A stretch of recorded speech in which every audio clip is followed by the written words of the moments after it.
Hello, and thanks for joining me. This webinar is titled Make New Friends and Keep the Old, a how-to on developing strategic partnerships for nonprofits. I'm Alicia, and I currently work as the Public Relations and Marketing Coordinator for the Boy Scouts of America National Capital Area Council.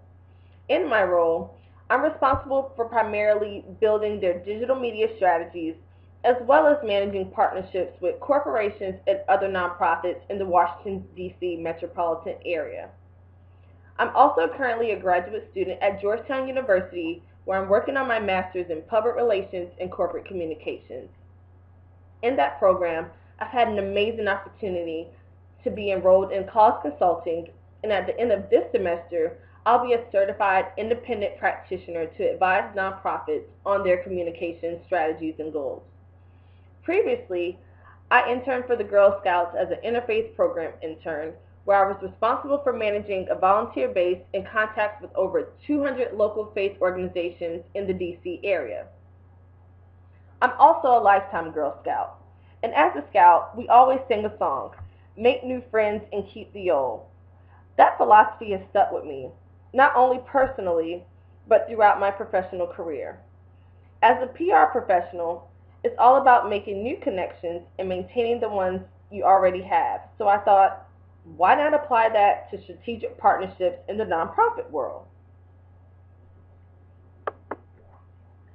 A purpose of a nonprofit is to service the community it's embedded in by focusing on a particular cause that needs improvement. In the beginning phases, we as professionals often assess our plan of action by what our team is capable of doing, not realizing that success for a particular goal may be hindered by external factors we had not initially considered.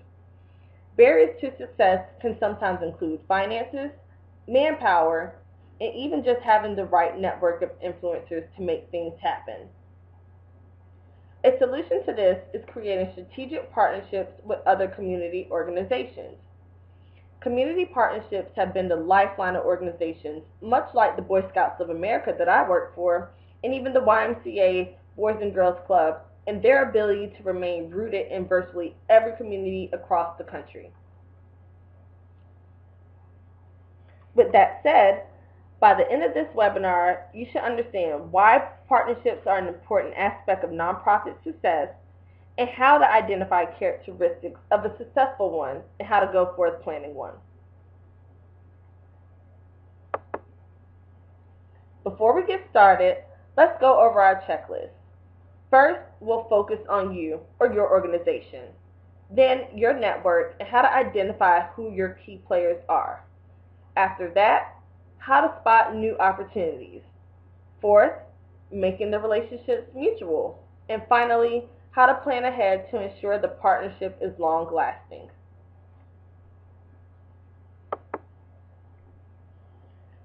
Before any partnership can be made, an organization must first look internally and understand itself and its role in the community.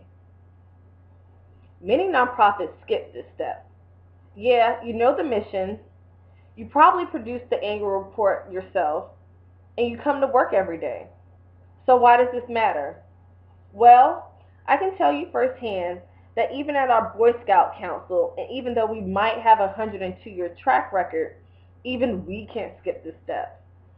Each and every potential partner deserves the time to take to assess where they can fit into your services and how this partnership will be unique and nothing like you've done before.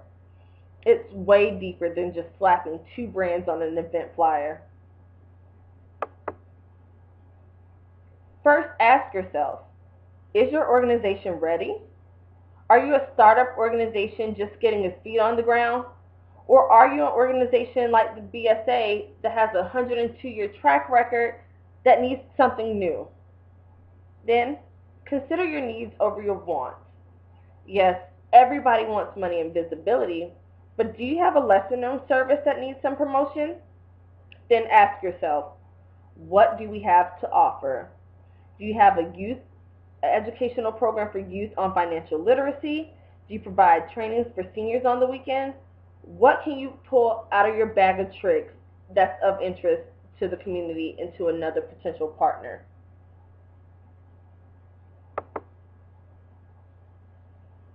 Next is your manpower. Your staff and your volunteers are your manpower. Yes, you have the authority to assign them to projects, but ask yourself, what are we gaining as a team, and is this worth the extra work on their end? How much involvement will staff and volunteers have, and what roles will they play?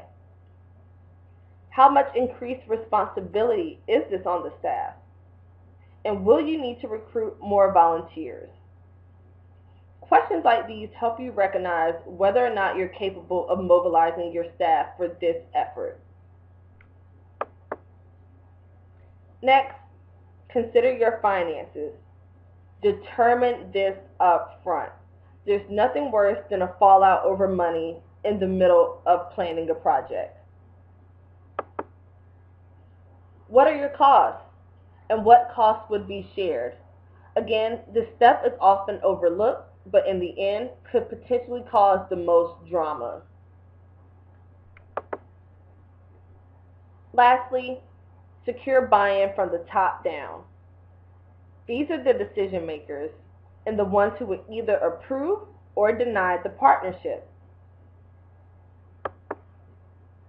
In the beginning, give them the facts, the need to know information, the who, what, when, where, and why we are partnering. And be sure to frame it within your goals that have been set for the year so that they're clear this will not take you from your everyday work.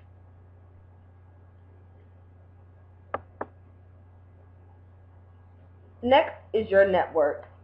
The best place to start is always with people and organizations that you already know.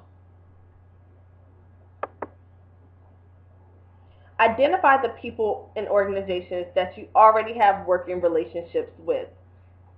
These people are your influencers, and consider who you've developed relationships with over time, because these people at the end of the day are your advocates and they already know you. Evaluate past successes and also failures. This is the time to think about what worked, what didn't work, and through this, you'll be able to identify new opportunities and even what you may need to avoid the next time around. So let's go a bit deeper and talk about what you need to consider in this evaluation. What is the organization's position in the community? How are organizations related different? What does its team look like internally? And are there any cultural differences? All of these put into consideration the strength and influence the other organization has. You want to ensure you're starting with a solid foundation, and these questions will help you identify whether or not you're on the right track.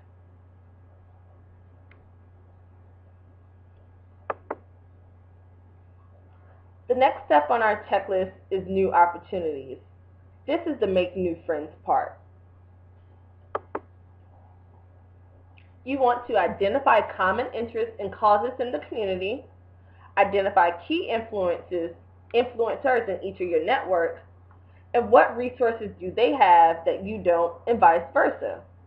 These are all key in identifying potential partners. You want an org that has shared interests but may have resources that you don't, so that each of you can have a trade-off.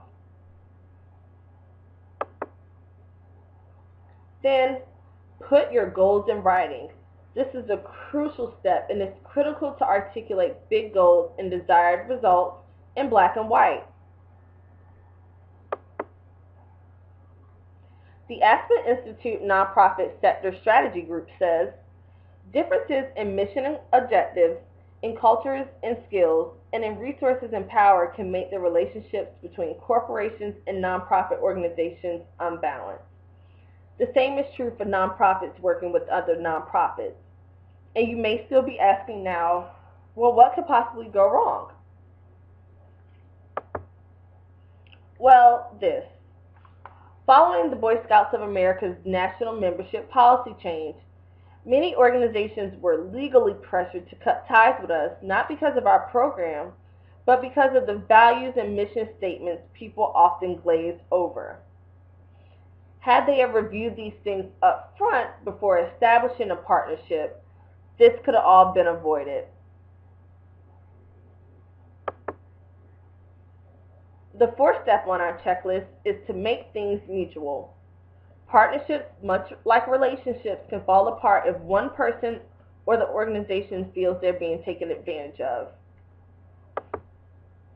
This simply asks the question, so what am I getting out of this? Nothing grinds my gears more than for-profit businesses and schools calling me to partner with them for alleged Scout Day, where they want us to promote a paid event to an audience of 55,000 people, and all we get out of it is a couple of patches for like the first 100 kids to sign up, and no profit, and no scouting-related activities that can educate the youth that are attending this event. To that point, it's not always about money, but the other resources that you can provide. About 70% of all Boy Scout troops are sponsored by faith-based organizations like the Catholic Church, Southern Baptist, and the Church of Jesus Christ of Latter-day Saints. These churches, schools, and community recreation centers often provide free meeting places. Non-financial resources like those facilities, the manpower, and the network that comes along with the organization can all make a difference when money is not on the table. Sharing is caring, and that leads us to building trust. Again, a solid foundation leads to a lasting partnership. You want to first manage shared and different expectations up front. You talked and secured buy-in from your top execs. Now make sure you're on the same page with theirs. Ensure shared input from team members and engage all volunteers in the grassroots space.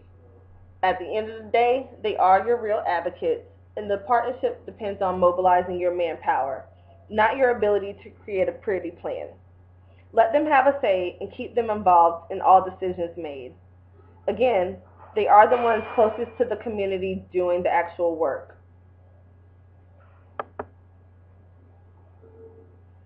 The last step on our checklist is planning ahead. This involves all of the evaluation tips I've given you so far to ensure a successful long-term partnership.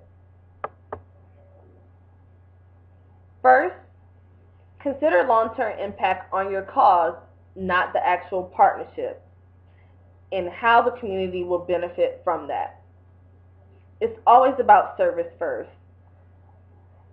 Set milestones together and evaluate the partnership and identify areas of success and what needs improvement. If your goal is something like eradicating hunger in your community, it's good to have shared milestones as you chip away to this seemingly huge and impossible goal.